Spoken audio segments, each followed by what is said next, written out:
Pada siklus usaha ini kita lihat kontraktor membayar tiap bulannya secara lunas kepada pemasok dan pekerjanya. Sedangkan pemberi jasa ada yang melunasi setiap bulannya dan juga ada yang melakukan piutang karena pembayarannya berkala. Sehingga bagaimana perhitungan modal kerjanya? Mari kita perdalam lagi siklus usaha tidak sempurna atas dua proses. Pada proses pertama, setelah masa hutang usaha dan hutang biaya selama 40 hari itu berakhir, terjadi pengeluaran dana. Sehingga terjadi kekurangan dana selama 20 hari lagi sebelum terjadinya pemasukan dana. Pada proses kedua, demikian juga. Setelah masa hutang usaha dan hutang biaya selama 40 hari itu berakhir, terjadi pengeluaran dana. Sehingga terjadi kekurangan dana selama 20 hari lagi sebelum terjadinya pemasukan dana. Siklus kekurangan dana ini berulang terus sehingga terjadi kebutuhan modal kerja tambahan.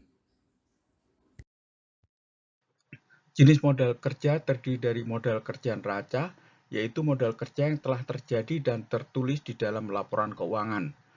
Modal kerja aktual, yaitu modal kerja yang terjadi sebenarnya pada saat dilakukan perhitungan, biasanya dihitung bulanan. Ini cocok untuk analisa kredit. Modal kerja proyeksi, prediksi modal kerja menurut proyeksi bisnis.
Modal kerja neraca dihitung sesuai dengan laporan keuangan pada neraca yang bersifat angka historis.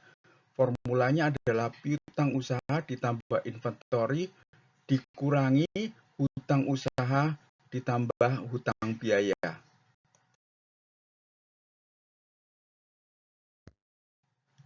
Modal kerja aktual berdasarkan perhitungan aktual pada saat dilakukan observasi. Formulanya piutang usaha ditambah inventory dikurangi hutang usaha ditambah biaya. Hitung modal kerja berdasarkan umur hari yang seharusnya terjadi, yaitu dari piutang usaha, inventory, hutang usaha, dan hutang biaya. Bila kontraktor ini memakai modal sendiri sebesar 50 juta rupiah, maka setelah proses kas masuk, kas keluar, dan kas akhirnya ternyata negatif selama 3 bulan. Dan ini akan sangat mengganggu operasional.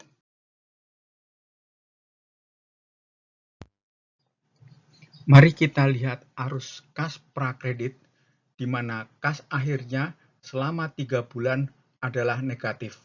Ini harus dihindari.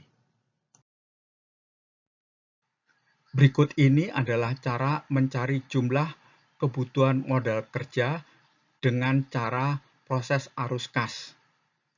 Cara mencegah kas akhir bernilai negatif, kita harus menambah jumlah dana dari kredit atau tambahan modal, yang jumlahnya dicoba dengan memasukkan jumlah angka pada kolom kredit atau tambahan modal. Dan kas akhir harus tetap positif.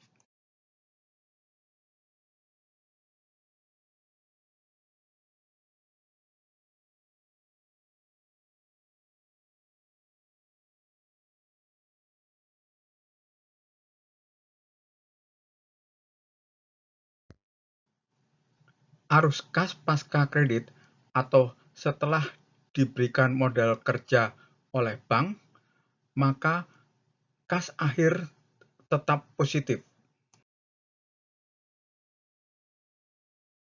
Untuk melakukan analisa kemampuan membayar berdasarkan sumber penghasilan, kita perlu mengetahui jenis usahanya, yaitu apakah sebagai karyawan, apakah usaha mikro, atau usaha menengah, komersial, dan korporasi. Mari kita mulai dari membahas analisa kemampuan membayar untuk kredit karyawan. Misalnya simulasi perhitungan pinjaman baru. Jumlah pinjaman adalah 15 juta, tenor atau jangka waktu kredit adalah 3 tahun, dan angsuran sebesar Rp500.000. Kemudian dilakukan simulasi perbandingan angsuran dan penghasilan. Misalnya penghasilannya adalah Rp3 juta per bulan. Angsuran saat ini ada Rp0 karena tidak ada pinjaman bank lainnya. Angsuran pinjaman baru sebesar Rp500.000. Total angsuran dibandingkan penghasilan sama dengan Rp500.000 dibagi Rp3 juta. Hasilnya adalah 16,7%. Artinya karyawan ini masih mampu membayar berdasarkan tabel kriteria di bawah ini, yaitu untuk penghasilan di bawah 10 juta, maksimum angsuran dibandingkan penghasilan adalah 30% dari penghasilan. Untuk penghasilan antara 10 juta hingga 30 juta, maksimumnya adalah 50%. Dan untuk penghasilan lebih dari 30 juta, maksimum angsurannya dibandingkan penghasilan adalah 70%. Berikut ini analisa kemampuan membayar usaha mikro yang berupa usaha-usaha sangat kecil, misalnya warung dan sebagainya. Jumlah pinjaman adalah 50 juta. Tenor atau jangka waktu kredit adalah 2 tahun. Jadi jumlah angsurannya adalah 2,5 juta per bulan. Untuk ini kita melakukan analisa secara sederhana untuk penghasilan selama 1 bulanan. Mulai dari penjualan per bulan adalah misalnya 27 juta. Harga pokok penjualan adalah 15 juta. Sehingga laba kotornya adalah 27 juta dikurangi 15 juta, hasilnya adalah 12 juta rupiah. Misalnya biaya pemasarannya adalah 1 juta rupiah dan biaya operasinya adalah 1 juta rupiah, sehingga laba bersihnya adalah 10 juta rupiah. Bila tidak ada pinjaman bank, maka angsuran saat ini adalah 0 rupiah. Untuk angsuran baru adalah sebesar 2,5 juta rupiah. Maka total angsuran dibandingkan penghasilan adalah 2,5 juta rupiah dibagi laba bersihnya sebesar 10 juta rupiah, hasilnya adalah 25%. Dan bila memakai tabel kriteria berikut ini, maka nasabah ini masih punya kemampuan untuk membayar. Agar lebih rinci lagi, analisa kemampuan membayar dilakukan dengan metode saldo arus kas, terutama secara bulanan, baik sebelum menerima hutang bank dan sesudah menerima hutang bank. Dan harus diperhatikan saldo akhir tiap bulannya harus tetap positif. Untuk analisa kemampuan membayar usaha menengah, komersial, dan koperasi, kita dapat melakukan perhitungan secara sederhana dengan metode laba operasi, yaitu analisa kemampuan membayar dari data neraca laba rugi, mulai dari penjualan, harga pokok penjualan, laba kotor, biaya operasi, biaya umum, dan kita mendapatkan laba operasi. Yang dilihat kemampuan arus laba operasi untuk membayar angsuran bank. Intinya, berapa kali laba operasi bisa membayar biaya angsuran bank? Yang formulanya adalah laba operasi dibagi biaya angsuran bank. Standarnya adalah mengusahakan kemampuan laba operasi mencapai minimal sekitar 1,5 kali sampai 2 kali dari biaya angsuran bank.